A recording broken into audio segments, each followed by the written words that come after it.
Assalamualaikum warahmatullahi wabarakatuh. Selamat datang di kelas online. Pada video kali ini kita akan belajar tentang tiga komponen dasar pada pemrograman desktop, yaitu label, kemudian text field, dan yang terakhir adalah button. Oke, text field ini biasanya digunakan untuk input satu baris.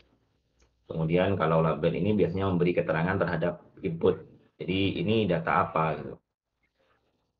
Kemudian untuk button ini adalah input untuk klik. Jadi ketika diklik dia akan melakukan sebuah aksi. Jadi contohnya simpan, edit, hapus, validasi, dan lain-lain.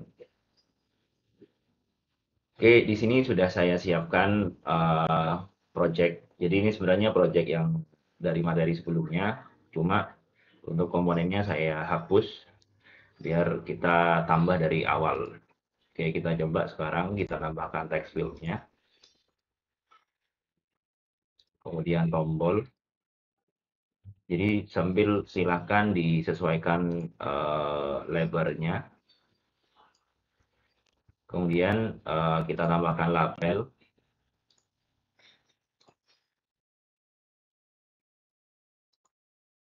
Oke, jadi seperti ini.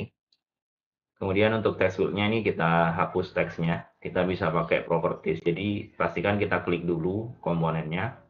Kemudian kita bisa masuk ke properties, pilih atribut text. Dan di bagian ini kita hapus. Atau cara kedua yang lebih cepat, kita bisa klik kanan, kemudian edit text, kemudian kita hapus. Oke, jadi seperti itu. Kemudian untuk tombol biasanya ini kata kerja, karena ketika diklik dia akan melakukan sebuah aksi. Jadi di sini kita ubah teksnya menjadi salin. Karena nanti programnya ini akan menyalin teks yang ada di sini ke komponen yang kedua atau text field yang kedua. Oke, untuk labelnya kita sesuaikan saja. Ini input, kemudian ini output. Oke, jadi seperti itu. Dan ini kalau kita jalankan, maka ini tidak bisa melakukan apa-apa. Karena dari tadi itu kita hanya mendesain saja. Kita belum memberi aksi kepada tombol ini saat diklik. Oke. Sekarang kita akan coba memberi aksi pada tombol tersebut. Tapi sebelum kita memberi aksi, kita harus yang harus kita pahami adalah nama dari setiap komponen yang akan kita gunakan pada kode kita. Jadi setiap komponen ini punya nama yang unik sebagai identitas dari komponen tersebut. Kalau kita mau tahu, kita bisa klik komponennya, kemudian kita bisa lihat di bagian navigator. Oke, jadi ini. Jadi komponen yang ini atau text field yang pertama ini, nama komponennya adalah G text field 1. Kemudian tombol ini namanya G button 1. Kemudian yang text field kedua ini namanya G text field 2. Jadi ketika kita mau mengambil teks atau memberi teks, kita harus ngambil atau kita harus memanggil nama komponennya terlebih dahulu. Jadi ini yang harus kita ingat.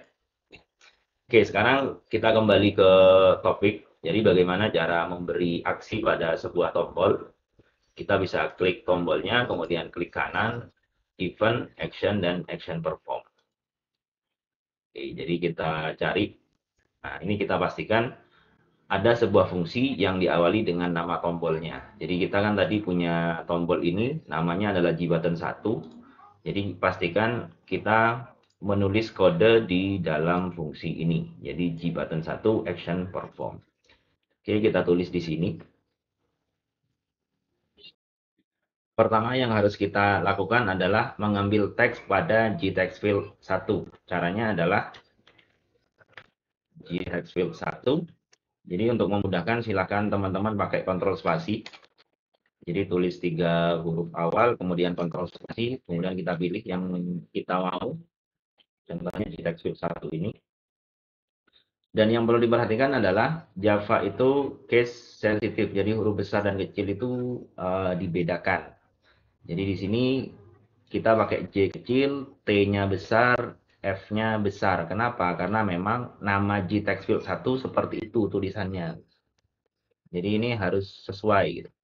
Jadi biar mudah, silahkan teman-teman pakai autocomplete dari NetBeans, yaitu dengan cara klik Ctrl spasi.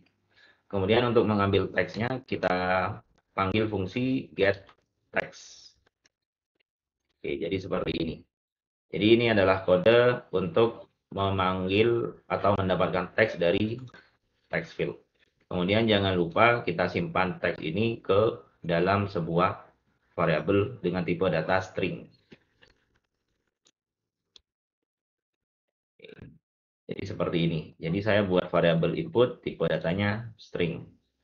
Kemudian setelah itu kita salin teks pada variabel input ini ke gTextField 2.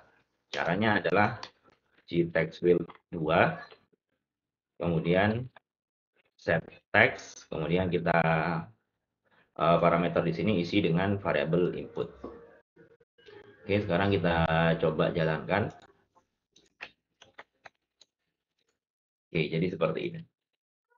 Kemudian mungkin bisa kita tambah kodenya seperti ini. Jadi biar ketika setelah klik salin, teks pada teks field 1 bisa bersih lagi. Kemudian kita letakkan kursornya juga di text field satunya. Caranya di text field 1 dot request focus. Oke, sekarang kita coba jalankan lagi. Oke, jadi kursornya otomatis ada di text field 1 dan juga otomatis dibersihkan. Jadi kita bisa tambah teks baru. Oke, jadi seperti ini. Jadi yang perlu diperhatikan adalah kode pada Java itu bersifat case sensitif. Jadi contoh juga di sini string. Jadi string ini S-nya harus besar. Kalau kita tulis S kecil, maka akan terjadi error. Kemudian kalau kita ingin set teks, kita pakai set text atau memberi teks maksudnya ya. Kemudian kalau kita ingin mendapatkan teks, kita pakai get text. Kemudian kalau kita mau mendapatkan kursor agar kursor itu ke sebuah komponen, kita bisa pakai request focus. Selanjutnya, agar kita mudah mengingat nama komponen, jadi karena ini cuma 2 komponen ya yang kita butuhkan di coding, ini masih mudah untuk mengingat nama komponen. Tapi kalau kita sudah punya banyak komponen, kita akan sangat susah untuk mengingat nama komponen jika namanya seperti ini. Jadi biar kita mudah, kita bisa mengubah nama komponennya sesuai dengan yang kita mau. Oke, contohnya. Text field pertama ini bisa kita ubah, caranya adalah klik kanan, kemudian change variable name. Jadi di sini kita ubah menjadi txt input.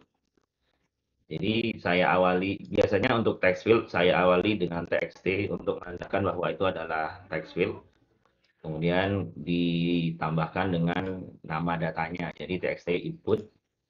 Kemudian yang kedua ini kita bisa ubah juga beri nama txt output. Kemudian kalau kita lihat, maka di sini otomatis akan berubah. Jadi dengan cara seperti ini kita bisa lebih mudah mengingat nama komponen. Oke, mungkin itu saja dari saya. Semoga bermanfaat. Assalamualaikum warahmatullahi wabarakatuh.